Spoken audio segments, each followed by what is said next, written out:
So what's up guys, yan, take lang natin tong Ido Gear na FCSK Best, no? So pinadala to ni Ido Gear, yan, shoutout kay Ido Gear and thank you Ido Gear, no? So ito is tactical vest na meron siyang package, may package siya rito, yan, tapos meron siya ritong yan, lalagyanan ng patch, no? So velcro na may patch, tapos yan, meron siyang clip na, no, dun sa mag pouch na. So M4 pouch to, M4 mag pouch, no.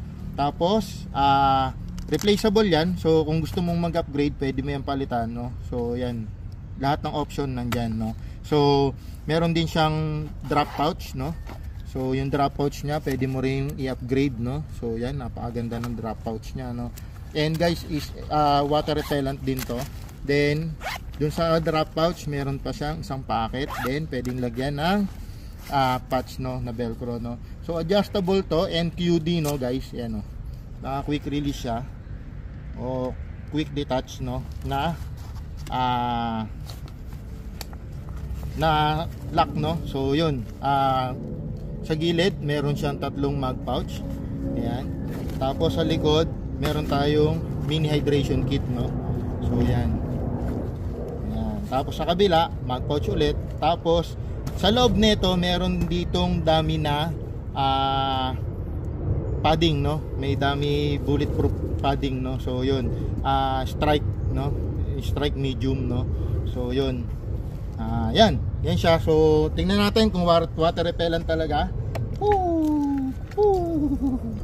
So yun, no. Yun, yung sa zipper na side hindi, no. So yan, pero eto, yan, tingnan natin kung pumasok, no. So nabasa tong side ng zipper. Check natin kung pumasok o nag-penetrate. Okay, nag-penetrate siya doon, no guys. So yan, pero hanggang dun lang siya sa zipper. Kasi dito, ayan, no. So protected talaga siya, no, nylon, no. So yun, nothing to worry naman pagka nabasa or kung may mga milsim, no. So hindi siya mababasa, no. So yun, again guys, kung gusto nyo umorder, search nyo lang yung Ido Gear sa Lazada or dito sa link natin ng video natin.